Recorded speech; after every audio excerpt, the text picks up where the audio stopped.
what tariffs essentially mean, how it affects businesses and economies, especially of emerging countries like India. resources of the world, that's going to change. One of the hottest topics in the world today, which is the US tariffs. And when these tariffs are levied, obviously it disrupts, it challenges the very existence of the global world order. I always say tariffs is the most beautiful word to me in the dictionary. The US, Washington has been doing so much publicity and so much media around it. Tariffs. This is a direct attack. United States of America has an external debt of closer to $26 trillion. We have our external debt, which is less than $1 trillion. Any sort of transaction with Russia to blood on our hands. So, like if I were to give Vladimir Putin $10, so what? Now I have $10 worth of Ukrainian blood on my head. Even if you equate, Vivek, with the same thing what you articulated, that $10 when you're giving to Vladimir Putin, and then it is blood on your hand. But then it should be more blood on United States' hand. What's the potential benefit, opportunity for India in all of this? So what actions can India take to take advantage of this?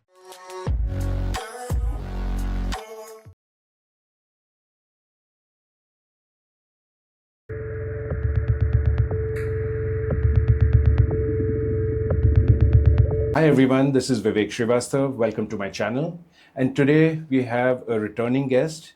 We have Mr. Siddhartha Rastogi with us, and he is the MD and COO of the asset management branch of a leading investment bank here. With over 2 decades of experience in capital investments, merchant banking, and asset management, Siddhartha is in a unique position to speak about finance and global economies. Siddhartha is a very high energy, dynamic speaker, and I'm really looking forward to this podcast where we'll be discussing one of the hottest topics in the world today, which is the US tariffs. So we'll talk about why they are being imposed, who gains, who loses, and how it affects businesses and economies, especially of emerging countries like India. So thank you for joining us, Siddhartha. Pleasure is all mine. Many thanks, Vivek, for having me here. The interesting part is that the topic which you have chosen today not only impacts Bharat, but every part of the world, because there is a new world order which is being created. And perhaps Trump tariffs is the first stepping stone towards it. So people who are talking about global South, being in South forever, being deprived, being depraved, and being away from all resources of the world, that's going to change. So we'll talk more about it. Wonderful. So to start off, for those of us who aren't economists, tell us about tariffs, what they are, how they affect economies, how they affect day-to-day people, consumers. So let's first understand what are tariffs and how do they impact a normal citizen or a common man. What are tariffs? Tariffs are nothing but taxes, duties, whatever way you want to interpret. So we understand that there are only 4 factors of production. So as per classical economics, whichever place you have more efficiency, you will try and procure things from there. So there are 4 factors of production: land, labor, capital, and entrepreneurial instinct. What happens is, imagine if Bharat is good in producing the best muslin, best silk, best textile, and it has the most skilled craftsmen who can manufacture it. Why would United States get into that field? Because if they get into that field, to produce the same thing, it will take 2x. However, imagine if fighter planes, which is being manufactured by US, because US may have the best technology, US may have the best people, best scientists, best aero scientists who can figure that out. Now, if Bharat eventually should do it, but not instantly. So what tariffs essentially mean is that every country imports and exports things which they are not good at, or which they cannot manufacture at the similar cost. when a country exports something, then there can be tariffs. When the country imports also, there can be tariffs. Now, let me give you using a simple example. If you export a towel from Bharat to United States of America, US uses lots of towels because their per capita consumption is far higher as compared to the rest of the world.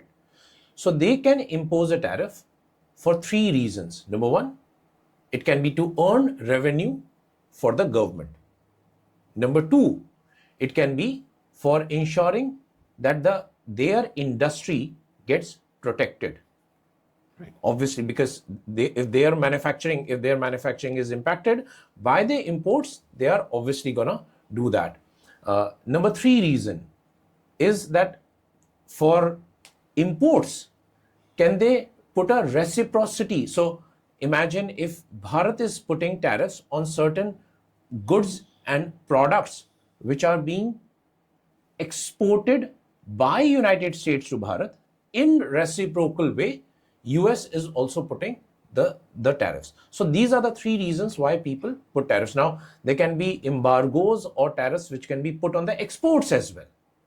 So imagine if there is a hostile nation and US does not want to necessarily supply military weapons to that nation. So what they're going to do, they will put on the exports also tariffs, and those tariffs can be as high as 100 to 200% depending on the animosity, depending on the various factors. In the process, what happens, these tariffs, whenever they are put, the local population always suffers. And let me again use an example. You have chains in United States like Walmart, Target. There you get reasonably costed products.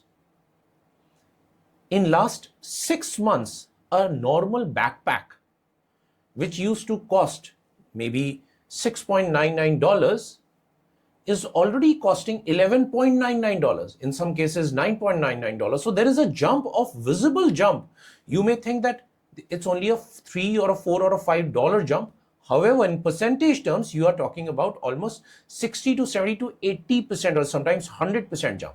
Right. What happens? Because of the same, the local population is suffering. They are able to consume less. So tariffs essentially are the mechanism to fight economic wars.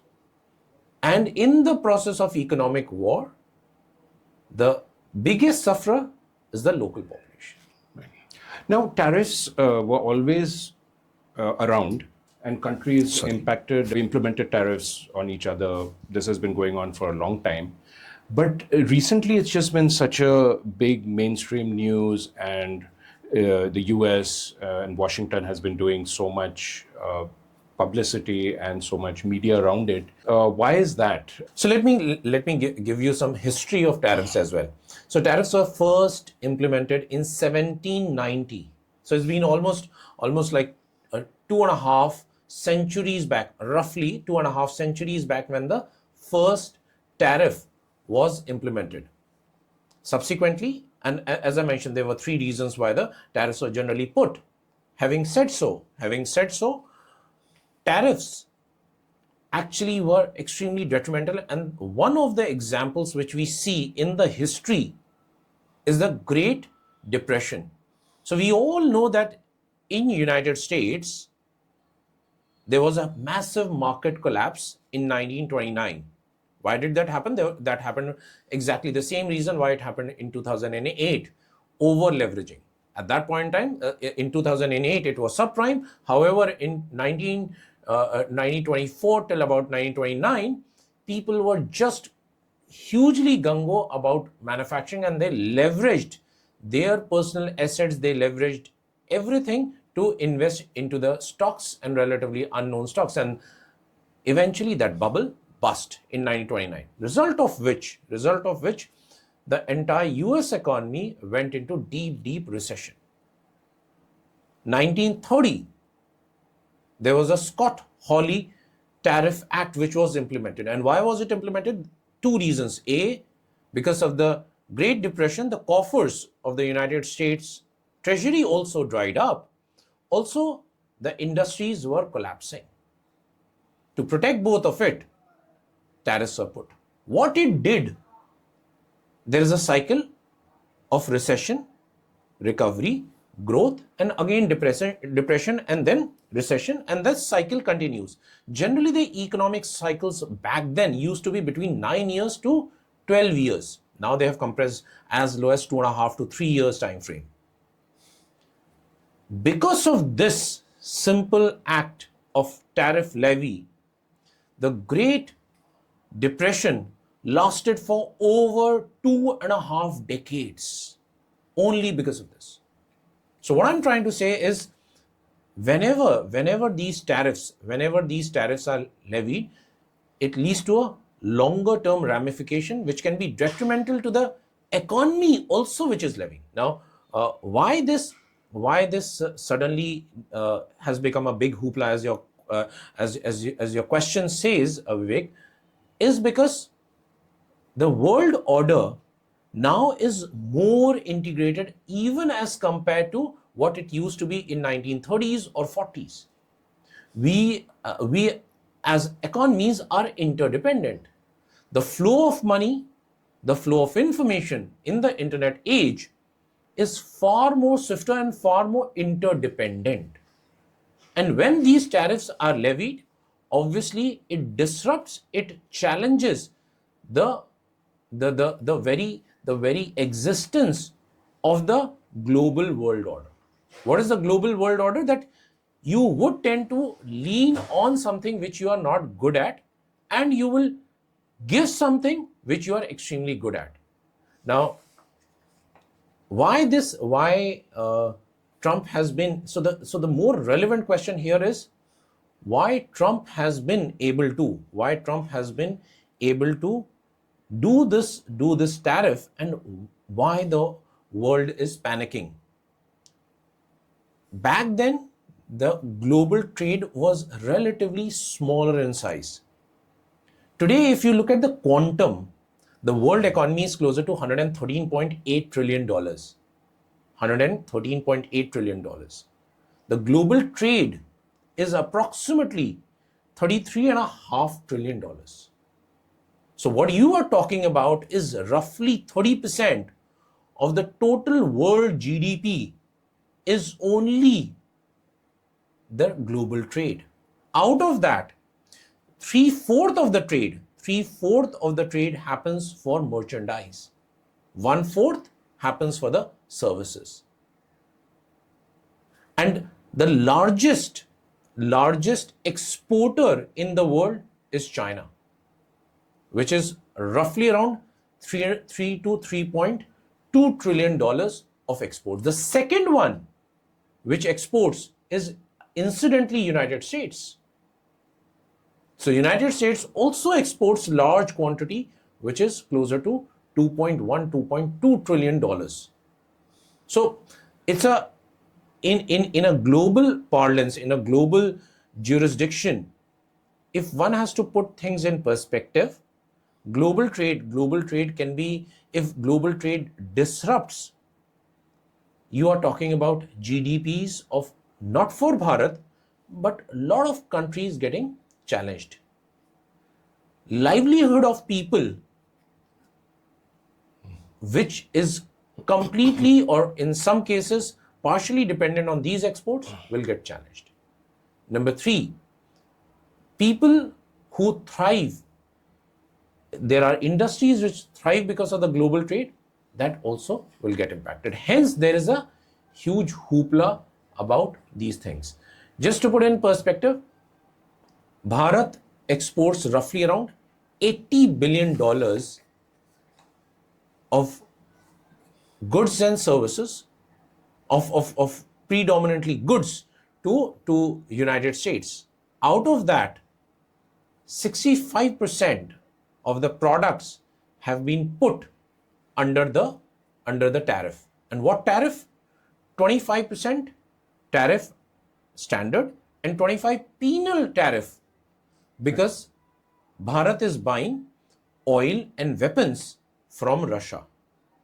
result of which estimates say that there can be an impact on the GDP to the extent of 0.7 to 1%, essentially in terms of Bharat's GDP growth, or in terms of the GDP number.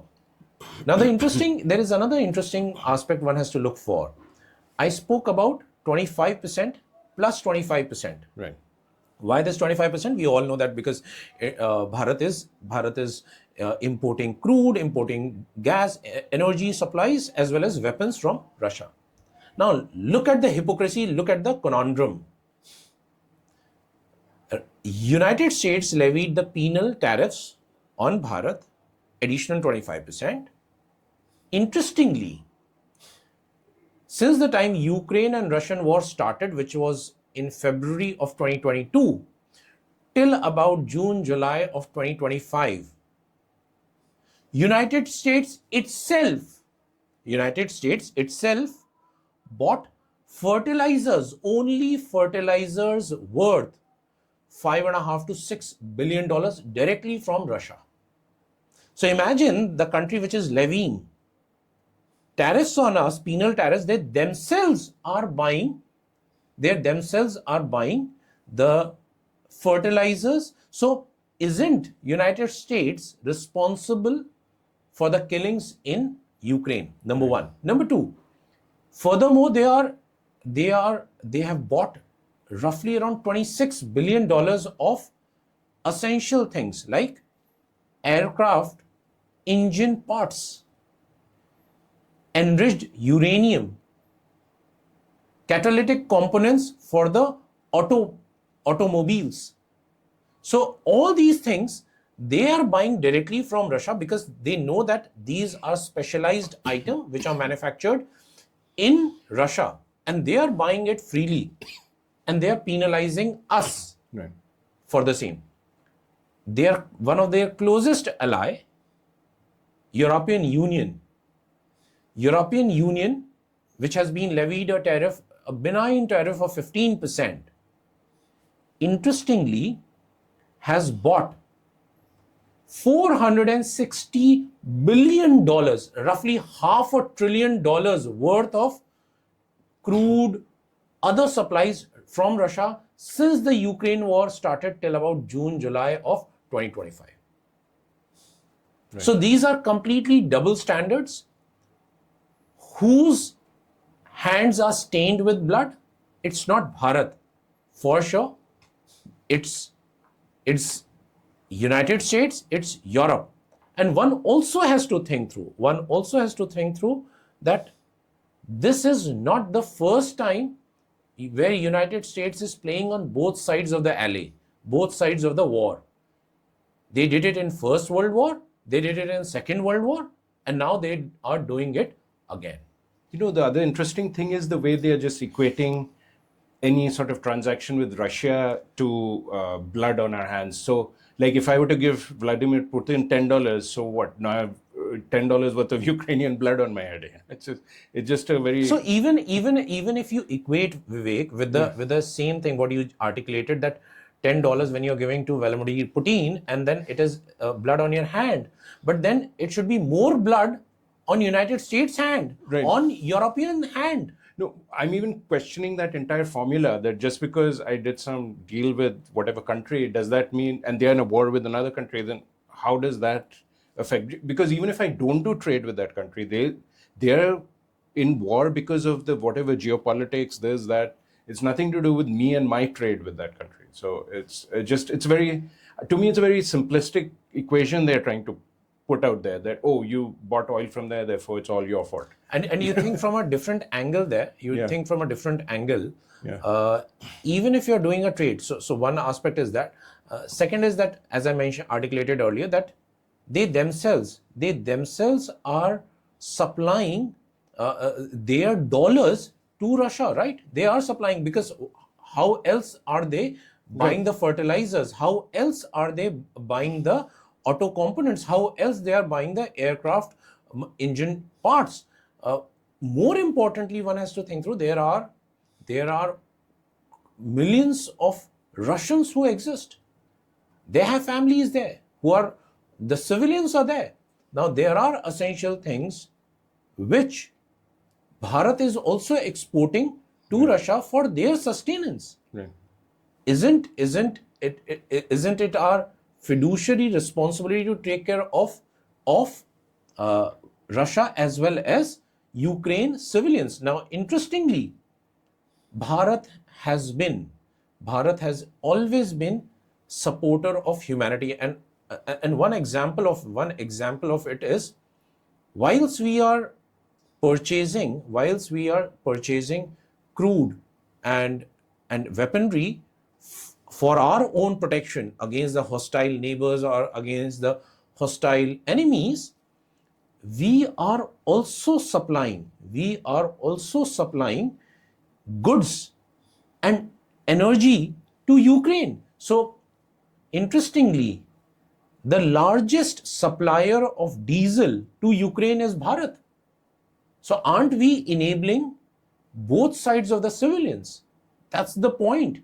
Right. Because Bharat has always believed in a very simple philosophy, and this is what one of the interesting Sanskrit subhashits actually say. And it goes like this: Pibanti nadhya swayam nambha swayam na khadanti falani vraksha nadanti sasyam khaluarivaha paropkaraya satam vibhutaya. What does this mean? This subhashit in Sanskrit very simply means that the rivers which flow, which through the years they flow, they do not consume the water themselves. They are meant for the people. They are meant for others to benefit out of it.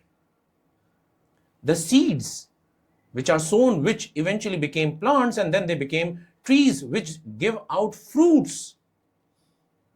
That seed does not consume the fruit. The fruit is meant for people. Similarly, when rain comes and it flourishes the grains, it enriches the agri output. That agri output is not consumed by the rain. It is for the welfare of the people. Similarly, a good person, a good community, a good country not only thinks about itself or himself, but for the welfare of the entire world, Mother Earth. And that's what Bharat always has been in focus. Ensuring that it is not for us, but for the entire world. And we have always maintained neutrality. We always have maintained neutrality, whether it is Russia or Ukraine. We have always ensured that in any hostile situation, interestingly, when Operation Sindoor happened, we were defending our borders, and we only destroyed the military facilities of Pakistan. We didn't hurt or impact any civilian there. However, Pakistan was using the Turkish drones and Turkish weaponry. When the earthquake in Turkey happened, who sent the first and the biggest aid, humanitarian aid? It was Bharat. Right. Today you have a massive earthquake which is happening in Afghanistan. Over 800 to 1,000 people have died in Afghanistan. Who's sending the biggest aid? It's Bharat. So we have been constant believer of Vasudhaiv Kutumbakam. This is a personal thought which the maybe United States, they may be thinking that by levying tariffs, they can collapse Bharat, but that ain't gonna happen. That ain't gonna happen. And the reason why it isn't gonna happen, that we have thousands of years and we have gone through hell and heaven thousands of times and we have survived. One of the interesting analogies I would want to give you here is, you remember when Pokhran happened? Pokhran happened when we did our nuclear tests, because that was for Atma Raksha. It was for self-protection in 98. And United States exactly did the same thing. They put us under sanctions, very heavy sanctions. Our economy for a year, 6 months, slowed down. Financial year 1998, the economy slowed down to 4.8 to 5 odd percent. Then Prime Minister Shri Atal Bihari Vajpayee ji, the visionary, thought of propelling the economy through 3-4 mega projects. Konkan Railways was built. Hydropower projects were built. Golden Quadrilateral, at that point in time, there used to be 4 metros. All the 4 metros were ideated to be connected with the road to ensure mobility, to ensure seamless transportation. Result of these initiatives, outcome of this throughput, financial year 1999, Bharat's economy propelled to 8.8%. One of the fastest in the world back then as well. So what I'm saying is, these are the challenges which other hostile nations will do as per their whims and fancies. We have survived and we will survive these onslaughts, not today, not tomorrow, but forever. Because Bharat is a Punya Bhumi. We believe that we have to coexist, not only coexist with people, with nations, but with Sanskriti and Prakriti, both. Every element of the Prakriti, every element of the nature is part of us. And hence, when this thought of Sarve Bhavantu Sukhina, Sarve Santu Naramaya, Sarve Bhadrani Pashyanti Ma Kaschit Dukh Bhag Bhave, everybody is important and everybody should be taken care of. Then there will be hiccups, but eventually we will rise and we will show the path to everyone. Wonderful, wonderful. Talking about whims and fancies, it seems a little bit strange, a little bit unclear, the way tariffs are being put on various countries. You know, India obviously has 25 plus 25 penalty for trading with Russia, which pretty much every country does. But there doesn't seem to be any obvious logic on why one country is getting a certain tariff rate and another. Do you have any comments on that? So it's very, very simple. Ultimately, United States has a large consumer market, and what United States is trying to do is they want to try and make, as everybody believes that they can make America great again. But one has to think through and one has to realize that these are now the sunset years of United States. And let me put this in perspective, what I'm trying to say here. 15th century till about early 16th century, it was Portuguese which ruled.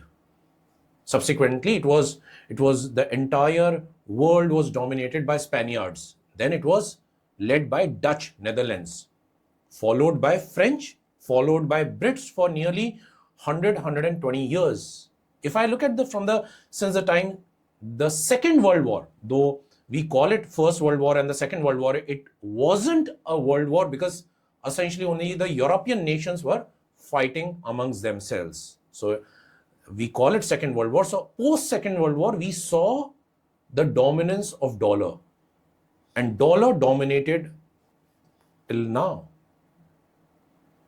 What United States has done, whichever country is kind and is bowing down to the pressure of Washington and United States, they are getting little less tariff. Anyone who's not succumbing to the pressure of United States is getting totally toned and tarnished by heavy tariffs. When you say pressure, Siddharth, what do you mean? What pressure does the United States want to exert Very on interesting. countries? This is the question, and this every American as well as Bharatiya should understand. What is the conflict between Bharat and United States?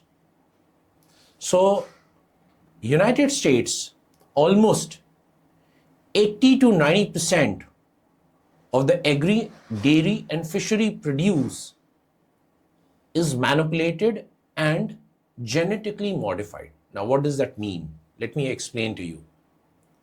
So, Bharatiyas have a very strong Sanskriti of ensuring that everything is first prayed and offered to the gods and then should be consumed. One in line of this is milk. Milk which is used in every kind of charnamrit, in every kind of puja, in every kind of prayer. Or the curd, which is also a byproduct, which is a dairy byproduct.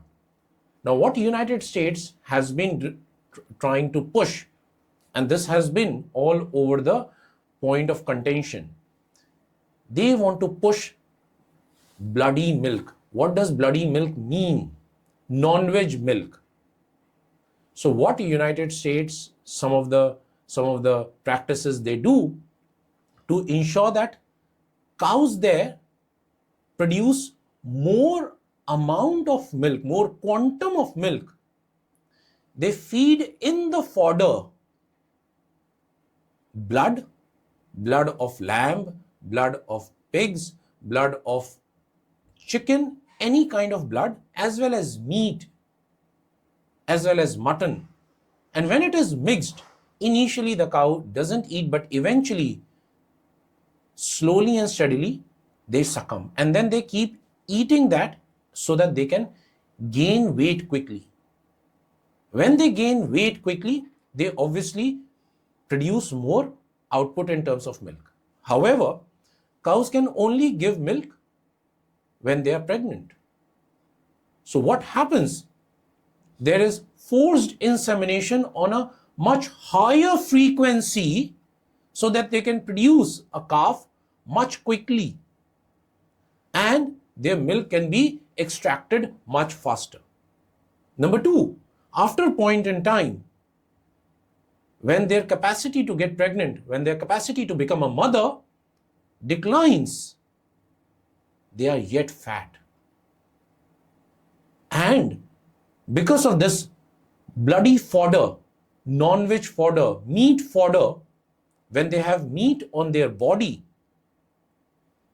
when they are torn into pieces and the beef comes out, it is of higher weight, which means higher profitability for these companies.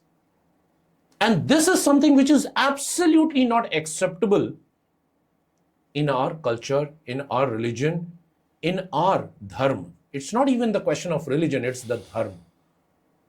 You are converting a grass-eating animal into a non-vegetarian, into a meat-eating animal only for your personal benefit.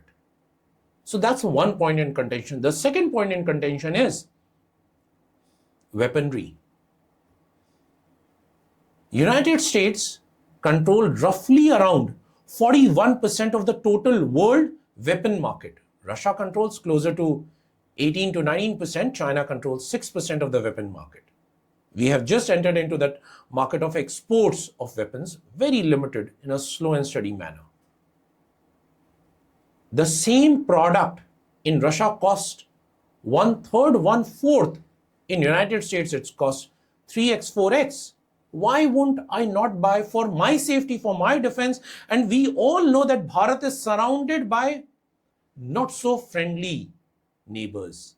And if we are surrounded by not so friendly neighbors, we need to, as I mentioned initially, for Atma Raksha, we need to procure weapons. Why would I pay the extra amount? So that's the second point in contention. The third point in contention is genetically modified seed. So I don't know, Vivek, if you remember, Monsanto 1964 to 1965. At that point in time, Bharat faced a massive famine, and that also coincided with the Chinese aggression. Because of the weak leadership back then, we couldn't control both of it. Result of which, we had to import wheat. Wheat, if you hold the wheat is generally light brown or brownish in color. But if you go to some parts of northern India and when you hold the wheat in your hands, you will see a pinkish tinge. From where it comes? It's genetically modified. Things which had come almost 50, 60 years back. is causing ailments like blood pressure, diabetes, heart ailments, mental challenges.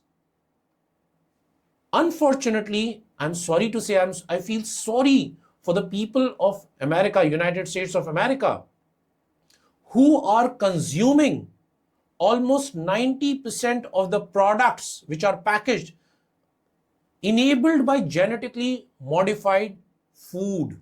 And it's written in there on the label, it's written genetically modified food.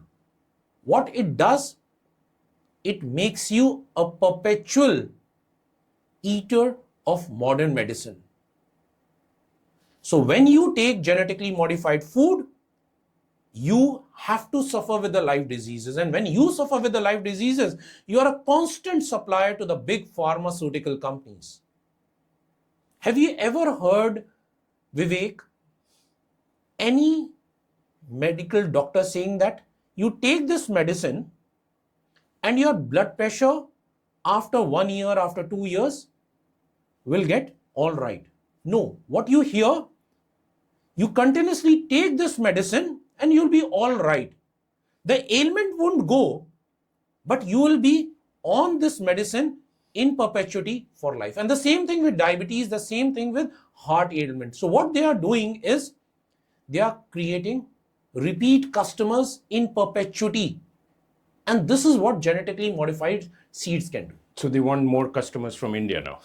Because India being $1.4 billion, the youngest population, the fastest growing economy, the fastest growing major economy in the world, having hugely advantageous demographic dividend in their favor, which is going to last till about 2057. The only country in the world as of now which has another over 25 years to 30 years of great youth population consuming more, producing more, and thinking about Sanatan more. So they want to not only colonize the mind, they also want to colonize now your body, because for them it is just another consumer. It doesn't matter what is your caste, color, creed, shape, form, religious biases are. For them, it's just another consumer. And that's what is worrisome. But that is a little bit illogical for me, because let's say they do push their genetically modified foods, Indians start eating that, they start getting sick. It'll be the Indian pharmaceutical companies that'll benefit, not the American pharmaceutical companies. So how does that benefit America? So what happens is, if you look at what Indian pharmaceutical companies do, they manufacture bulk drugs. Okay. Most of the sophisticated, most of the highly, so most of the products which are advanced in terms of research, they are all manufactured. The copyright are with the US big pharma companies. Okay, so the US will make money regardless. Absolutely. So US will constantly keep making money. On top of that, one ailment leads to the another. So for example, if you keep having blood pressure or the diabetes medicine for a longer period of time, your susceptibility to get a heart attack or your heart failure chances increase, or they multiply multifold. So what happens is, to cure one thing, they are creating another product, and which is a risky thing. Another challenge is, once you start using genetically modified seeds, you will constantly be repeating it. Okay. Because once the soil gets used to a particular kind of seed, it automatically, because you will put the same kind of fertilizer, manure, which is going to give you maximum output. And in the process, who owns the genetically modified seeds ownership? The US companies. So they get money that So way. they get money in every sow.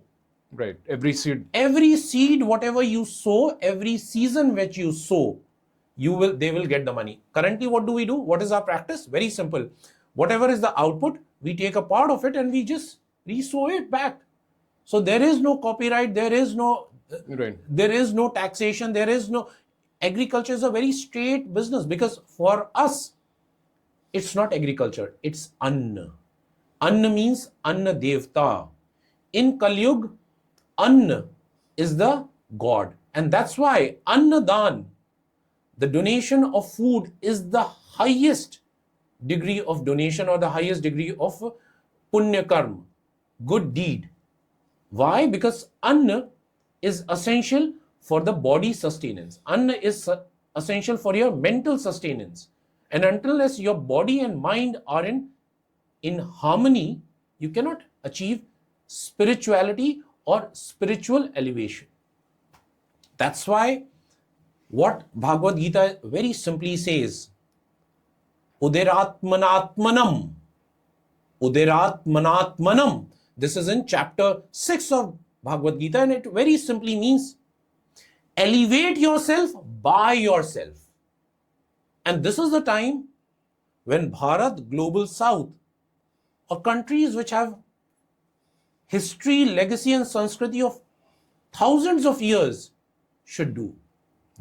Because this Trump tariff challenges are actually a catastrophe at the outlook. However, it's a great opportunity of sattva, going inward. For us, our Rishi Munis have always said, whenever there is a challenge, don't look out for solution, look in. And this is the time when Bharat has to go inward. And this is what will happen, where we will emerge as a Vishwa Guru, and we will ensure that we don't only enable ourselves, but the global South. Tough times will be there because of these tariffs for a short term. Because whenever Samudra Manthan happens, and which is happening right now, first the venom will come, wish will come. And this is what is happening. Then only the elixir, the Amrit, will emerge. That was one of the things I was going to ask you. What's the benefit or potential benefit, opportunity for India in all of this? So what actions can India take to take advantage of this? And I hope you're enjoying the podcast. Before we continue, I want to take a quick moment to tell you about something I'm really excited about, my startup app, Finity. Are you tired of scrolling endlessly and still feeling disconnected? That's why I created Finity. It's not just another social app, it's your connection engine. With Finity, you can instantly discover events, hangouts, and people around you who actually share your vibe. Post about what you love. Be seen by people who get it and turn online into offline. Finity isn't just social. It's real, it's local, it's you. Download Finity today and live your vibe. So interestingly, this is the same thing which happened with Bharat. We spoke about 1998 Pokhran. The same thing happened during COVID. Now, interestingly, during COVID times, when the world was constantly worried about the future, what Bharat did? Bharat rebuilt. And that's why the trajectory of resurgence for Bharat was phenomenal. This time, yet again, what Bharat has taken, already two massive steps. And let me illustrate. So you were saying that what Bharat has to do, whenever there will be tariff challenges, the local population will have little bit of challenges in terms of employment, in terms of earnings. So what they are doing, Bharat has done two very simple things. Instead of exporting, can Bharat's consumption itself be enlarged? And they have given two boosters. One, tax cuts. So think through it, Vivek. 12.75 lakhs of income if you have per annum. From 1st April 2025, you will not pay any taxes. Tax exempt. What does this literally mean? For you, it's just a 12.75 lakh number, but look at the nuance. Assessment year 23-24. Assessment year 23-24. Out of total income tax assessees, 84% of the people filed their income less than 10 lakhs. even if I imagine that in 2 or 3 years, the income levels have risen. For assessment year 26-27, which is financial year 25-26, closer to 70% of the people will not end up paying any taxes.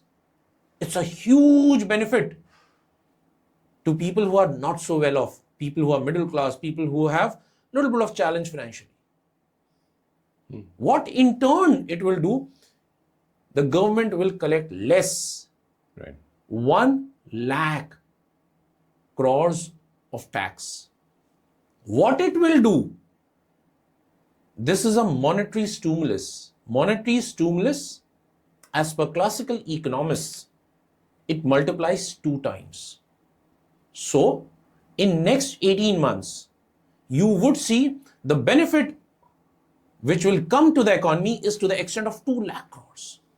Number 2, the GST rate alignment. The GST alignment, it will also put pressure on the government coffers to the extent of closer to 2,500 to 3,000 odd crores of GST collections. However, this will benefit in consumption. Now, the beauty of this is that government has given these tax sops, the government has given all these benefits to the masses without impacting their fiscal deficit. Okay, how did that happen? Because that was going to be my next question. Weren't they going to go into deficit and all Correct. of that? So the government had already planned for their finances. So unlike United States, where the fiscal deficit is closer to 6.4%, our fiscal deficit is sub 5%. So it's lower than United States of America. United States of America has an external debt of closer to 25-26 trillion dollars. We have our external debt which is less than $1 trillion. It is barely 22% of the GDP. So what we have done is fairly simple. We have ensured that everywhere wastage is removed. Instead of OPEX, operating expenditure of the government, the capital expenditure of the government has enhanced. What also we have done is revenue collections for the government has become buoyant, and result of which we will maintain the fiscal deficit. By the way, next year fiscal deficit target is 4.4. This year it is FY26 it will be 4.8. Next year government is talking about reducing fiscal deficit even further. So it is balancing all acts under extraordinary geopolitical external environment.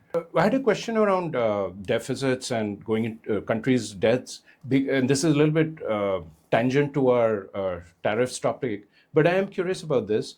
One of the reasons America has such a high amount of debt is because they use that to create all this infrastructure, like their highways, their this, that, and they have fantastic infrastructure, having lived there. Would it make sense for India, a country like India, to do something similar where, okay, fine, let the debt grow, but hey, we spend all this money and make India... There are 2 aspects of it. So first I will touch upon United States and then I'll come to Bharat.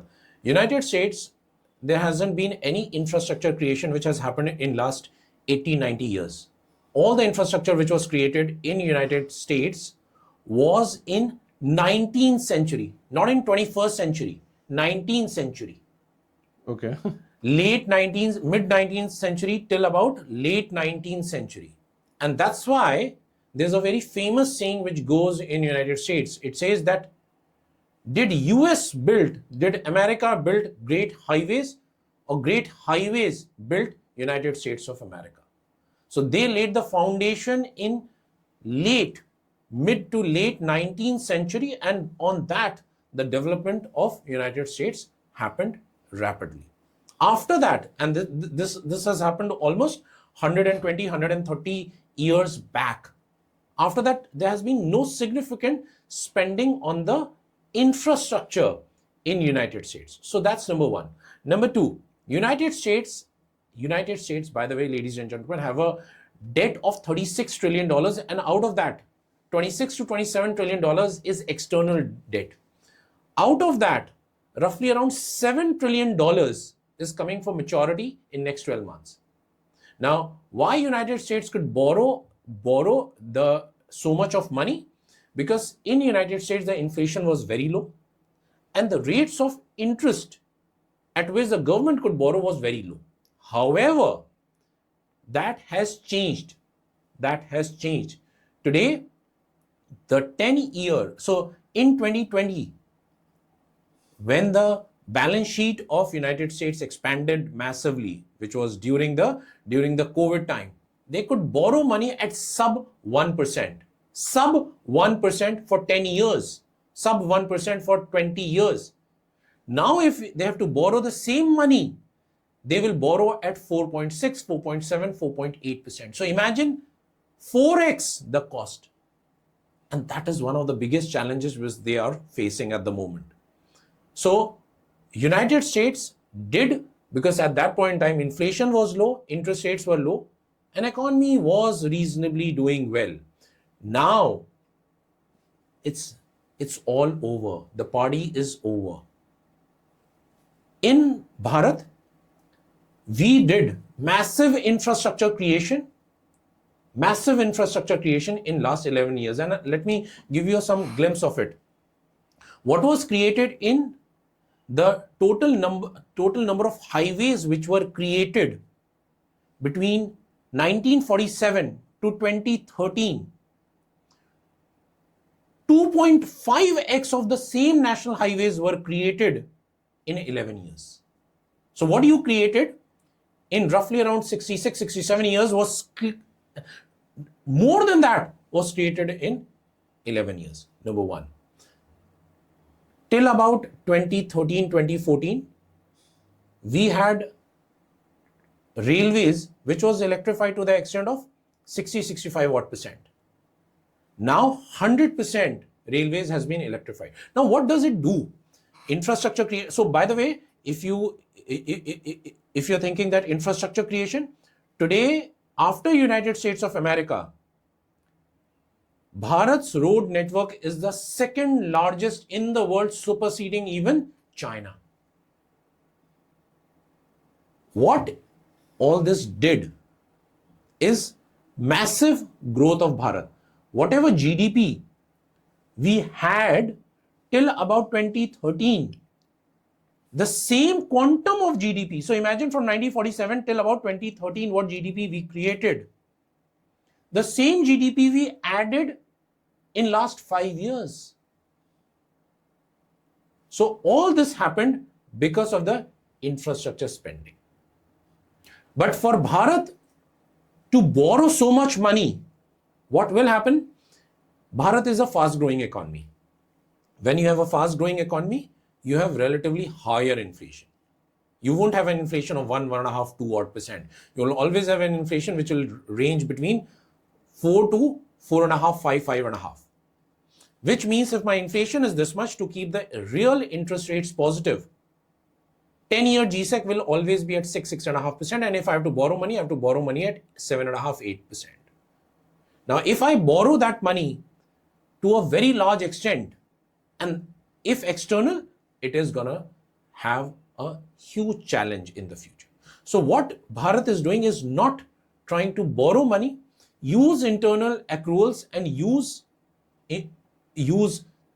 your own equity, or ensuring that without too much of leverage, still the infrastructure is created slowly and steadily.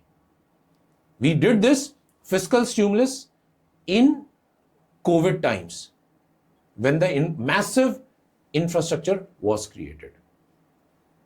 So this is not prudent to borrow tons of money, because what people generally try and do, they think that if you spend way too much money, borrow and then spend way too much money, then you can put the money back into the economy will start propelling, and then the taxes which you will collect, that will be used to pay off the debt. That will be used to pay. What if there is another global shock which comes in? Debt is permanent, then the debt will remain permanent. And debt in a longer term can be the death for any economy. Another interesting analogy I would want to give you is how what's happening in United States at the moment.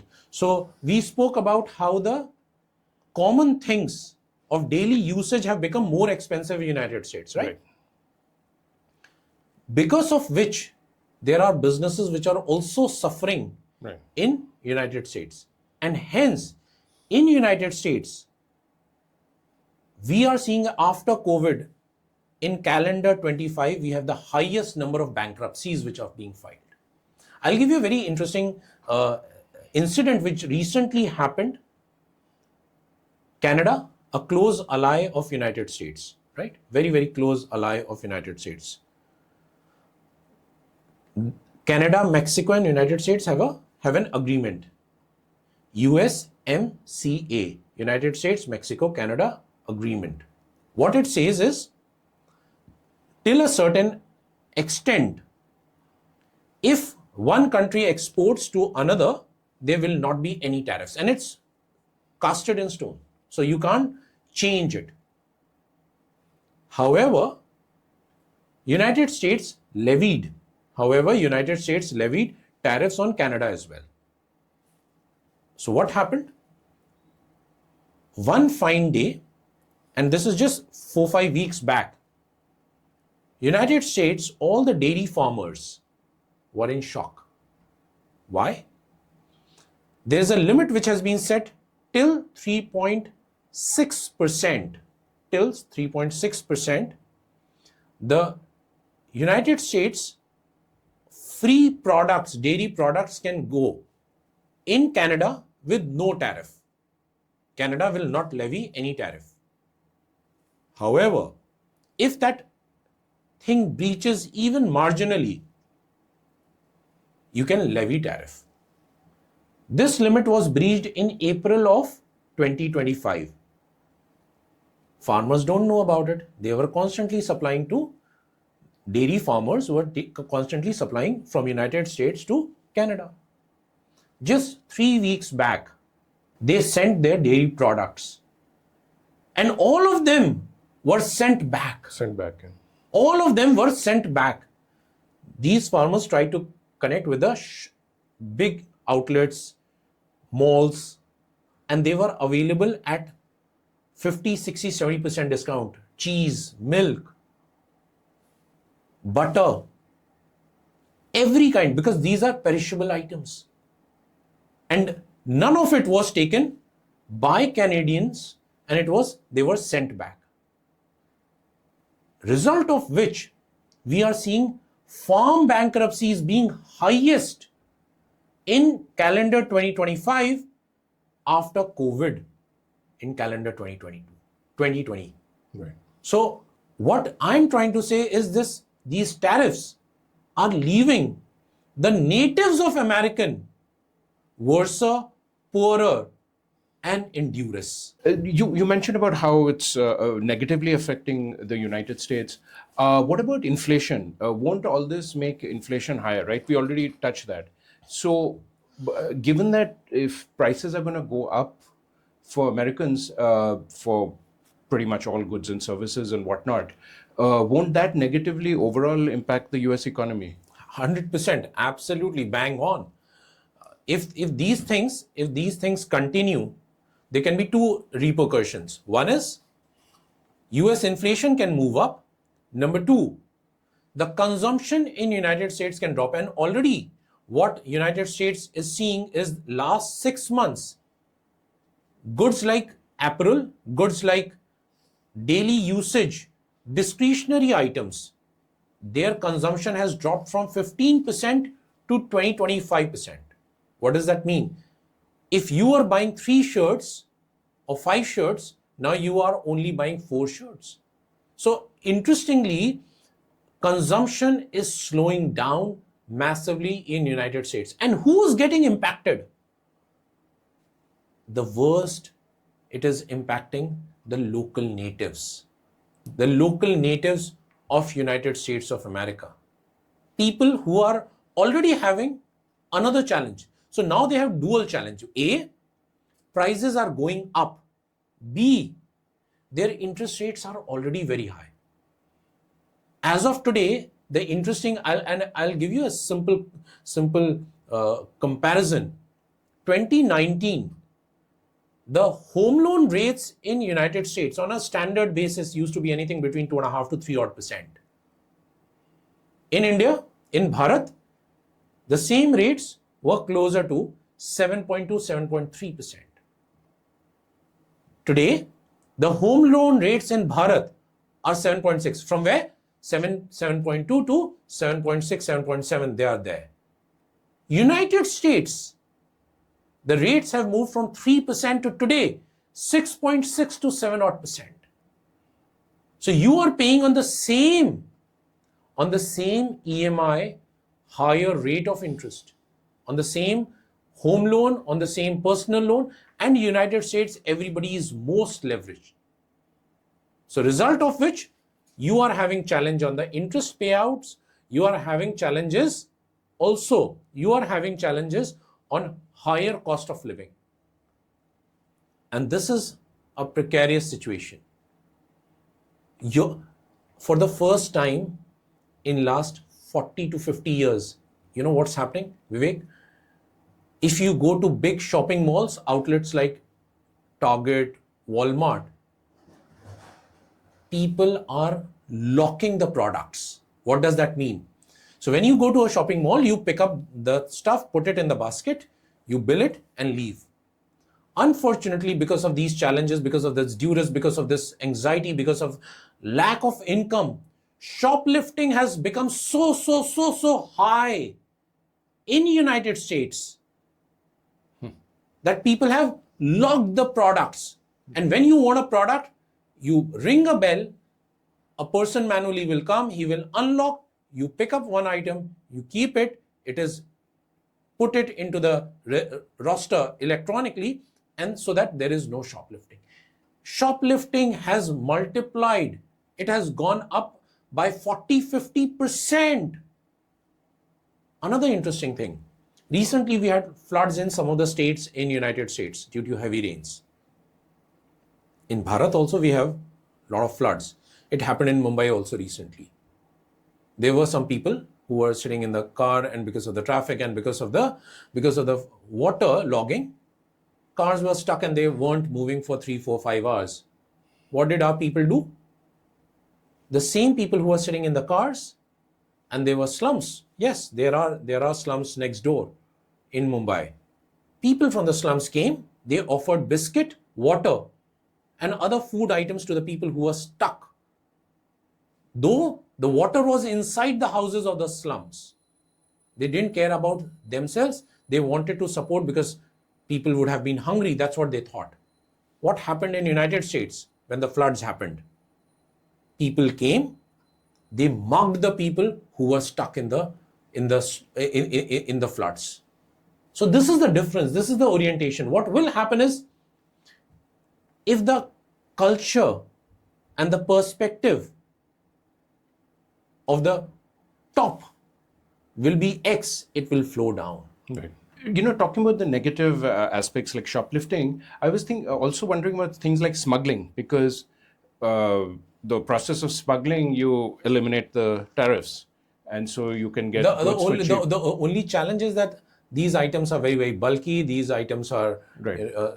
And they are of daily consumption. So you may not, and the value is not so much that you would put a thing of illegal smuggling but what you're saying is right. So if there are some porous borders, from there things can move in and out. Right. Also, say what you will about the US, their police and legal system is very, very strong. So that also would make smuggling correct. Tough. That's correct. Well. That's correct. That is correct. Well, that was very fascinating, very informative as always. We're running a little bit out of time. So let me just ask this. If you had a bit of advice to give to businesses, startups in India about the tariffs and how to handle them, what would that be? So I'm no philosopher. I'm no guy to give any advice. I always take inspiration from our Sanskriti and from our texts. And one of the most important sayings which are embedded in Manu Smriti, and which is the most powerful quote one can currently use in the current context. And it says like this: Sarvam parvansham dukham. Sarvam parvansham dukham. Sarvam matmavansham sukham. What does this mean? It simply means anything which you don't have control, anything which you don't have prowess, anything which you cannot control the outcome, uncontrollable, it will eventually give you dukha, unhappiness, displeasure, grief. Anything which you have control on, anything which you can manage, will eventually result in sukha, will give you happiness. And this is the advice which I would want to give every Indian businessman, entrepreneur, exporter. Start looking inward. India, Bharat is a huge, huge, huge market. There are tariffs. There is total support which is being given by the government. Government is going to come out with another package soon for the exporters specifically as well. However, look inward. Your quality, your product, there are buyers in India, in Bharat as well. So diversify. And when you will diversify, you will sail through these tough times. Find newer markets. Maybe this is an opportunity to look towards Africa, to look towards Southeast Asia, to look at Scandinavian countries. And you will find your answers. There will be tough times. Even if you're not able to eat 3 times, it's all right to eat 2 times, but rather than being dependent on someone else. And especially on United States, because one rightly says that it is dangerous to be an enemy of United States, but it's even more dangerous if you're a friend of United States. So remember, if you're doing way too much, dependent on too much on United States, anyways, in next half a decade or a decade, you will see challenges with the economy of United States. So this is an opportunity for all of us to diversify, to think out of box, look inward, and ensure that we succeed. All right. Thank you. Thank you so much, Siddharth. That was absolutely amazing. Siddharth's information will be below the video in the description. And let's have a lot of comments and lively discussion around this. And thank you again, Siddharth, for joining us. Thank you, Vivek, for having me. And it's a pleasure to interact with all of you. Remember, Trump tariffs is a clear opportunity for us to become Vishwaguru and ensure that what we are good at, what we know best, we should perpetuate that. Thank you.